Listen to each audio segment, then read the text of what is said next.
É assim, é monumental o que o Kassab fez. E aí eu vou começar falando da história recente aqui. Quando o Kassab vira secretário de governo do Tarcísio em 2023, o PSD passa de 660 prefeituras para 968 prefeituras só naquele ano, só no ano que o Kassab vira secretário. Ele conquista 308 prefeituras em 12 meses. Sem eleição? Sem eleição, só de troca de partido. Isso até causou uma certa rusga ali com o Tarcísio, com o pessoal, porque eles estavam achando que o Kassab estava usando a máquina do governo do estado para Por que atrair será, gente né, pro que eles estavam partido achando? dele. Perspicaz, né? Assim,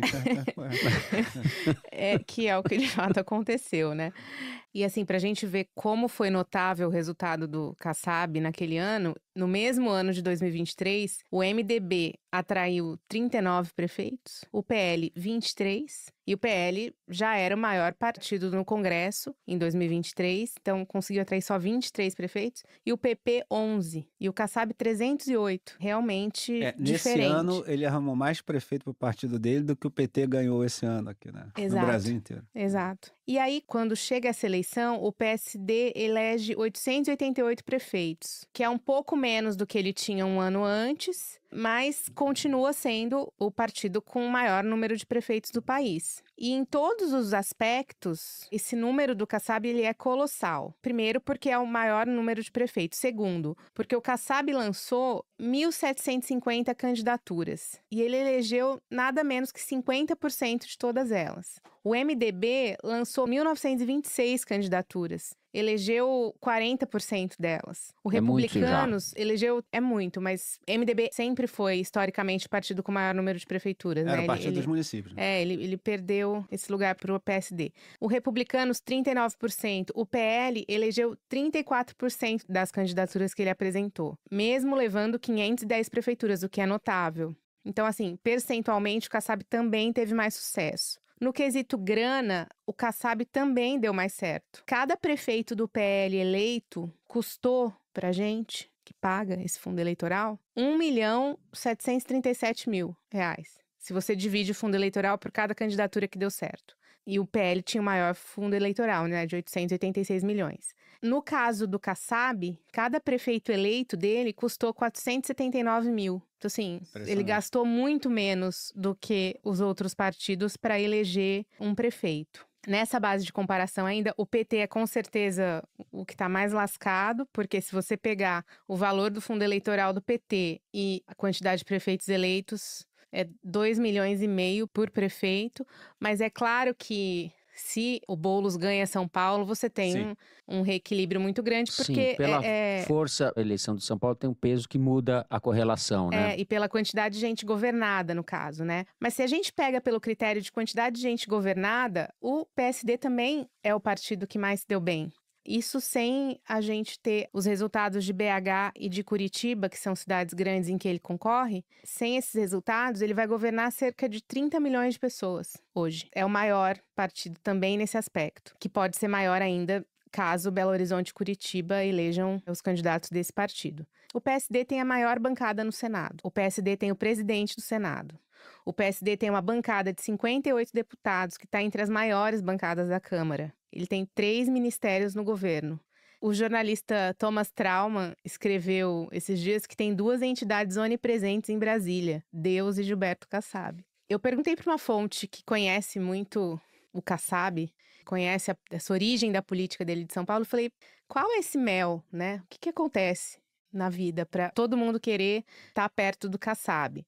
Como que ele consegue atrair tanta gente, tanto político? E ele me deu como resposta 3 palavras: credibilidade, perspectiva e caneta. Credibilidade, porque ele honra a maior parte dos compromissos que ele assume na política, exceto pela traição pública que ele fez quando ele tinha um ministério no governo Dilma e o PSD votou pelo impeachment da Dilma, né? É uma exceção grandinha.